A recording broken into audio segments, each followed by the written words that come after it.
안녕하세요, 여러분. 오늘은 넷플릭스 추천 타임을 가져보려고 하는데요.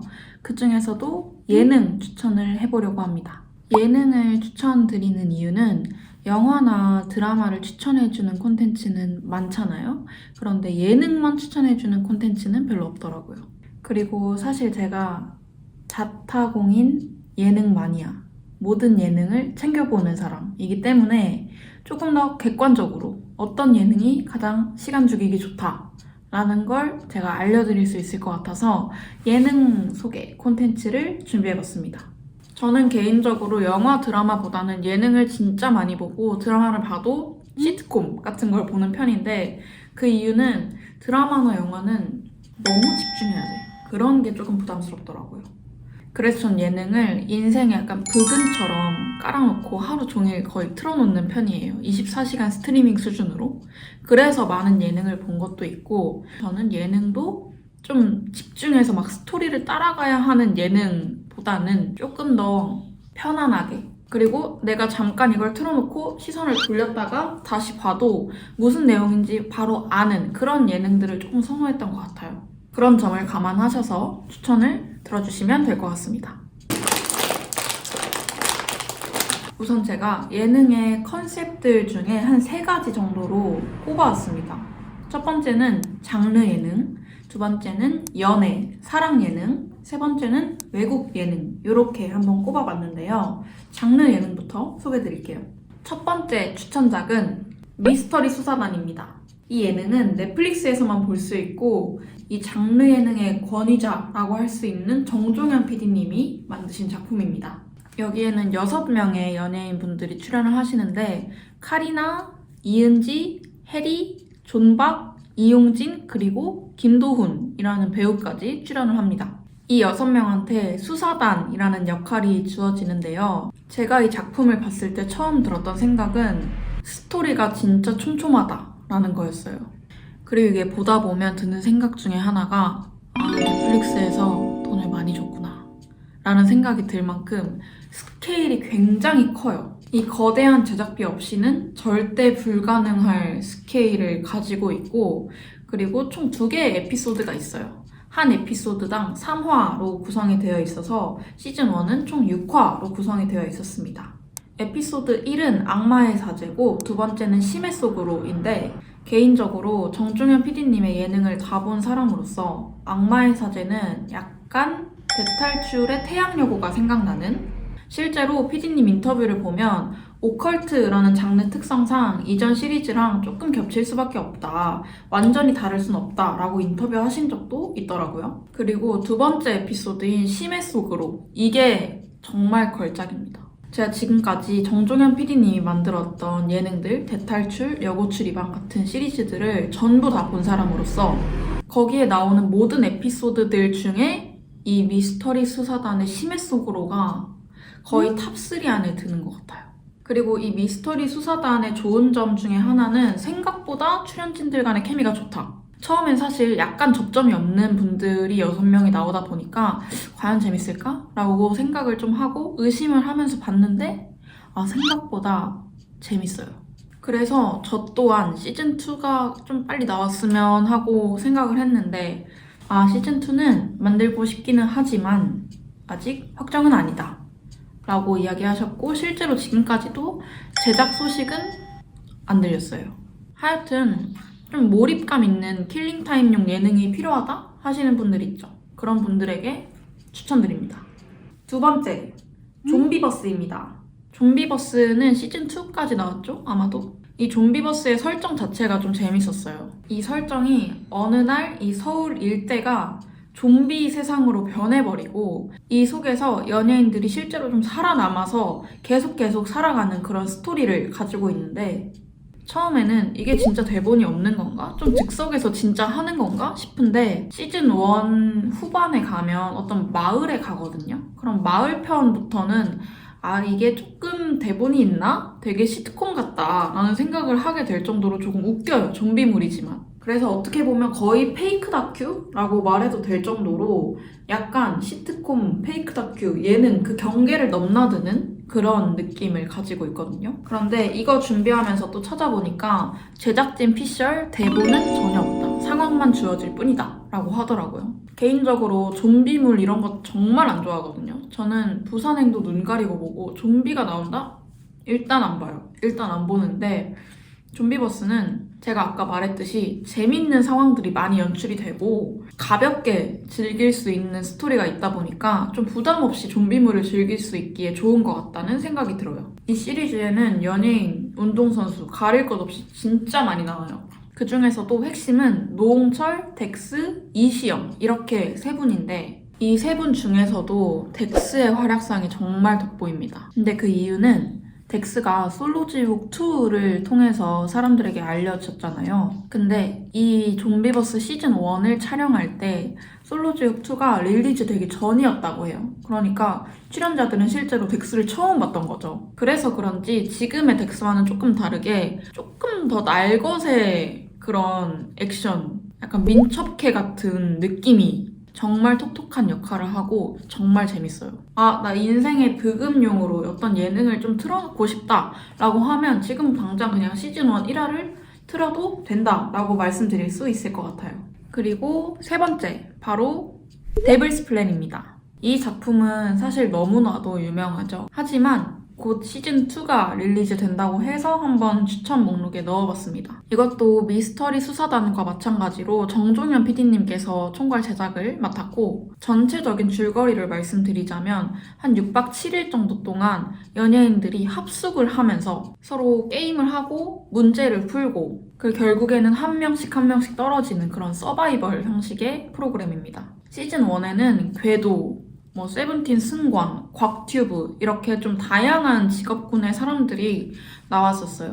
근데 보고 있다 보면 약간 더 지니어스랑 되게 유사하다라고 느낄 지점들이 있는데 첫 번째는 두뇌 서바이벌이라는 거, 그리고 두 번째는 가면을 쓴 진행자가 화면에 나와서 게임을 시킨다는 거. 이게 되게 유사하게 느껴지고 실제로 정종현 PD님도 말씀을 하실 때 더 지니어스랑 유사하다라고 말씀하신 적도 있고 이 정종현 PD님의 시리즈를 좋아하는 사람들이 말하길 이거야말로 더 지니어스의 정식 후속작이다 라고 말할 정도로 유사합니다. 그런데 제가 봤을 때 가장 큰 차이점은 합숙이라는 시스템인데요. 이 합숙이라는 시스템이 서바이벌에 미치는 영향이란 정말 크더라고요. 그 소위 말하는 정치질. 하루가 다르게 파가 나뉘고 오늘의 적이 내일의 동료, 오늘의 동료가 내일의 적이 되는, 너는 내 편이고 쟤는 쟤네 편이야, 이렇게 약간 편가르기 하는 이런 것들이 생기면서 이 플레이어 성격 자체가 약간 베네핏이 될 수도 있고 독이 될 수도 있는 이런 상황들이 좀 재밌는 요소였던 것 같아요. 출연진이 굉장히 다양하지만 보다 보면 적당히 비열한 사람도 있고 굉장히 착한 사람도 있고 이해 안 되게 선한 사람도 있어요. 이런 구조가 약간 소사이어티 게임처럼 약간 사회의 축소판을 보여주는 것 같은 느낌도 들어요. 그리고 시즌2는 이미 라인업이 공개됐죠. 앵커 강지영님부터 시작해서 규현, 그리고 이세돌, 추도 나오고, 그리고 그 환승연에 나왔던 정현규님까지 굉장히 또 다양한 사람이 한 10명 넘게 출연을 하더라고요. 제가 봤을 땐 이번에도 굉장히 다양한 캐릭터를 좀 녹여내기 위해서 노력하신 것 같은 느낌이 들었어요. 그래야 서바이벌 게임에서 굉장히 재밌는 정치질이라던가 아니면 어떤 인간의 선악함을 볼 수 있는 요소들이 나오기 때문에 일부러 좀 다양하게 집어넣으신 것 같아요. 만약에 여러분이 문제 푸는 걸 좋아한다, 아니면 약간 두뇌 쓰는 걸 좋아한다 하시면 정말 추천드립니다. 그리고 심지어 서바이벌 같은 것도 좋아한다? 무조건 별점 5개 보장합니다. 그리고 이제는 약간 사랑 관련된 예능을 추천드리려고 하는데요. 바로 19스물입니다. 이것도 넷플릭스 오리지널 예능인데 처음에 잘생기고 예쁜 19살 한 10명을 12월 말에 몰아놔요. 한 곳에 합숙을 시키는 거야. 크리스마스부터 시작해가지고 12월 31일 그리고 그 20살이 되는 딱 첫 순간까지 그냥 다 함께 해버리게끔 만들어버리는 거예요. 어떻게 보면 고등학생판 하트 시그널? 다 아시겠지만 10대의 마지막, 20대의 첫 시작 얼마나 두근두근합니까? 그런 순간에 연애를 하라고 아주 판을 쫙 깔아준 것부터가 도파민이 그냥 팡팡 터지는 거죠. 그래서 보면 20살 된 그 첫날에 밤에 다 같이 12시 땡 하고 첫 술을 자기들끼리 막 마시면서 막 취하는 것 같은데? 이러고 완전 난리가 나요. 전 개인적으로 여기에 뭐 배우 지망생이라던가 아니면 모델 같이 좀 엔터테인먼트를 끼고 다 출연을 해서 연예인 지망생들인 줄 알았는데 막 탁구 선수도 나오고 체육 전공하는 애들도 나오고 되게 잘생기고 예쁜 저런 애들을 어디서 데려왔지? 싶은 사람들이 막 모여있어요. 전 여기 10명의 출연자들 중에 개인적으로는 정윤지우, 그 다음에 평석 희지 이 두 커플을 응원을 했었는데요. 잠시 스포를 하겠습니다. 결국엔 이 두 커플 다 이루어지기는 하죠. 프로그램 안에서. 하지만 지금까지 현커로 잘 사귀고 있는 건 요 평석 희지 뿐이라는 거. 사실 제 원픽은 정윤지우였는데 얼마 안 가서 헤어졌다고 하더라고요. 하여튼 나 더 이상 어른 연애 프로그램 질렸다? 추천. 풋풋한 감정을 느끼고 싶다? 추천. 그리고 다음은 이혼숙녀 캠프입니다. 사실상 제가 요즘에 사랑하는 예능 1위, 단연코 1위. 이 이혼숙녀 캠프가 재밌는 포인트를 3가지 정도로 한번 꼽아봤는데요. 첫 번째 포인트는 일단 너무 재밌는 부부들이 많이 나와요. 이 프로그램의 포맷 자체가 이혼 의사가 어느 정도 있는 부부들이 나와서 처음에 서로를 막 고발해요. 제일 많이 나오는 게 남편이 일을 안 해요. 남편이 뭐 반년 넘게 1년 동안 무직이에요. 아니면 아내가 미친 듯이 화를 내요. 막 여기저기에 시비를 걸고 다니고 툭하면 경찰 부르고 난리도 아닙니다. 하면서 막 고발을 하는데 이건 일부러 제가 좀 약한 수위의 고발 내용들로 막 말씀을 드린 거고 실제로 보다 보면 정말 상상을 초월하는 게 많이 나와요. 그리고 두 번째 포인트, 약간의 감동이 있다. 이렇게 막 고발을 하고 나면 그 다음에 심리 상담 치료라는 걸 진행하는데 너무 슬퍼요, 그게. 예를 들면 예전에 부모님이 너무 일찍 돌아가셔서 그 아픔 때문에 좀 지금까지로 문제가 이어진 경우에는 여기에 진태현, 박하선 이 두 분이 MC를 맡고 계신데 이 문제를 겪고 있는 당사자는 이렇게 뒤돌아서 앉아있고 이 박하선, 진태현 이 두 분이 뒤에서 이렇게 안아주면서 돌아가신 어머니가 말씀해주시는 것처럼 하는 때가 있는데 그때 막 이 당사자분은 막 울고 저도 막 울고 너무너무 슬퍼요. 감정이입이 되면서. 처음에 남편이랑 아내가 서로 막 고발할 때는 저도 막 손가락질을 해요. 저건 남편이 문제네, 저건 아내가 문제네 막 이러는데 나중에 이 치료하는 거 보면 저래서 그랬구나. 엄청 막 이해하게 돼요, 저도. 개인적으로 저는 주전공이 사회복지학과이다 보니까 이런 치료하는 것들 보면 굉장히 관심이 가고 크게 감명을 받기 때문에 굉장히 재밌게 보고 있는 포인트입니다. 그리고 세 번째, 이건 제가 진짜 단연코 말할 수 있는데 이혼숙녀 캠프의 자랑거리입니다. 바로 2호선 상담가님의 존재인데요. 입담이 진짜 장난이 아니에요. 솔직히 포스트 오은영 박사. 말씀을 진짜 너무 잘하시고 이 답답하고 뭔가 말로 형용할 수 없는 저 나쁜 놈이라고밖에 말할 수 없는 감정들을 딱딱 집어서 논리 정연하게 말씀해 주시는데 속이 다 시원합니다. 이 프로그램도 나는 솔로처럼 기수가 이렇게 나뉘어져 있어요. 그리고 한 기수당 3주 정도 방영이 됩니다.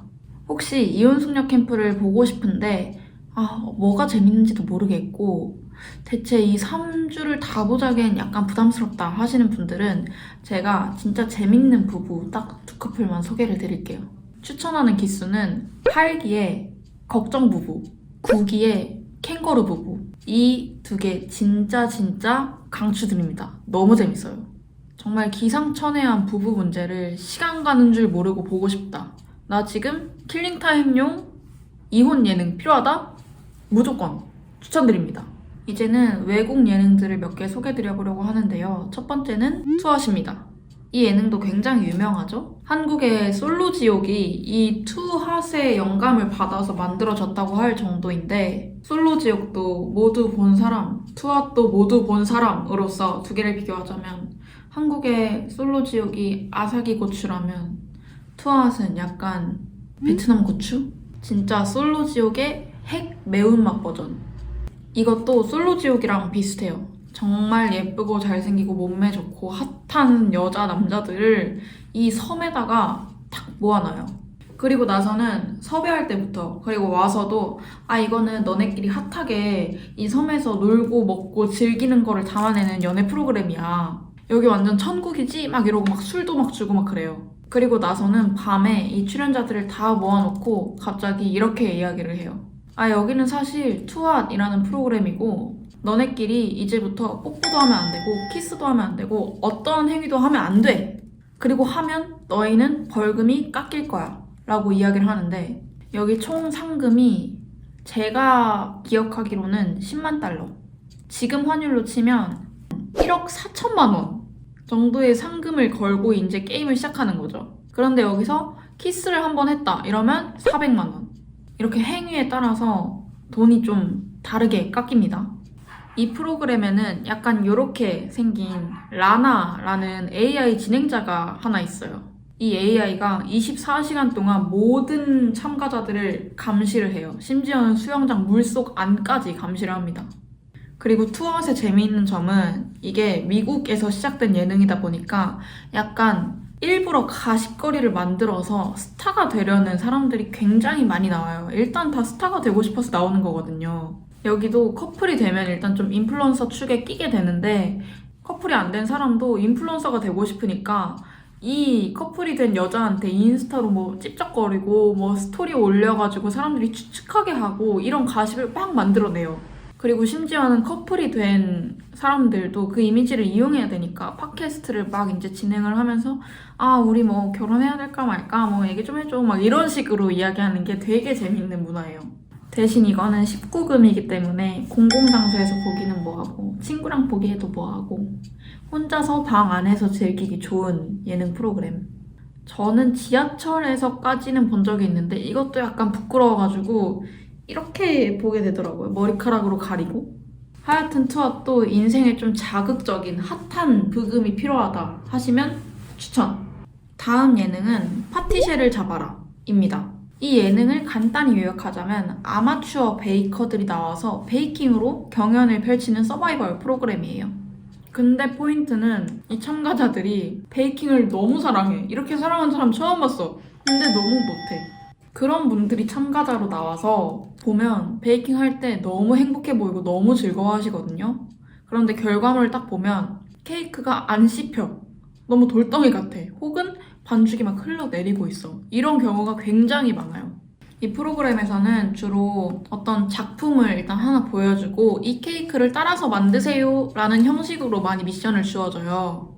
근데 솔직히 베이킹을 한 개도 모르는 제가 봐도 약간 어려워 보이는 것들밖에 미션에 안 나와요. 진짜 그 설탕 공예로 막 신랑 신부를 만들고 해야 되는 게 거의 뭐 꿈피 파티시엘 급으로 미션을 주는데 저 같으면은 약간 좌절할 것 같거든요. 저걸 내가 어떻게 해 하면서 좌절을 할 것 같은데 이분들은 이걸 너무 행복하게 만들고 이 과정을 즐기고 그리고 이걸 해내면 너무 막 아이처럼 순수하게 기뻐하시고 이런 모습들이 약간 힐링되는 것도 있어서 분명 서바이벌인데 힐링돼.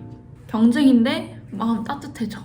사실 이 예능은 베이킹에 대한 관심이 없으면 약간 재미없겠다 싶기도 했는데 저는 솔직히 모든 한국인 분들께 이 예능을 추천드립니다. 왜냐면 한국 사회는 경쟁이 너무 심각하잖아요. 무조건 남보다 더 잘해야 되고 뭐 하나라도 잘못하면은 세상 망하는 것처럼 이런 경쟁 사회에서 제가 이 파티쉐를 잡아라를 보는 순간만큼은 어떤 생각이 들었냐면 못해도 되는구나. 못해도 괜찮구나. 내가 할 때 즐거운 걸 해야겠구나. 이런 마음이 들어요. 그래서 저는 경쟁에 지친 혹은 힐링이 좀 필요한 분들께 이 예능을 적극 추천드립니다. 이렇게 제 넷플릭스 예능 추천은 끝이 났는데요. 사실 무한도전, 런닝맨, R3 시리즈, 크라임씬 이렇게 굉장히 유명하고 인기 많은 예능들도 당연히 다 보았지만 추천드릴 때 이런 스테디셀러는 최대한 배제하고자 조금 덜 알려진 예능들을 찾아보려고 노력을 했어요. 하지만 너무 더 유명한 예능들이었죠? 제가 이 컨텐츠를 준비하면서 그동안 봤던 예능들, 왓챠피디아에 평가했던 예능들을 막 살펴봤는데 느낀 점은 유명한 데는 이유가 있구나. 괜히 유명해지지 않는구나 라는 걸 느꼈습니다. 그래서 혹시 나 넷플릭스 구독하고 있는데 뭘 봐야 될지 모르겠고 이제 드라마 영화는 조금 질렸고 난 좀 부담 없이 시간을 죽이고 싶어 아니면 인생에 브금이 좀 필요해 라고 하시는 분들은 오늘 제가 추천드린 예능들 한번 틀어보시면 좋을 것 같습니다. 제가 사실은 넷플릭스보다는 티빙을 굉장히 오랜 기간 구독해왔던 사람으로서 난 넷플릭스 말고 티빙 예능 추천해줬으면 좋겠다 하시는 분들은 댓글로 남겨주시면 바로 끼래 오겠습니다. 그럼 다음에 더 재밌는 영상으로 만나요. 안녕!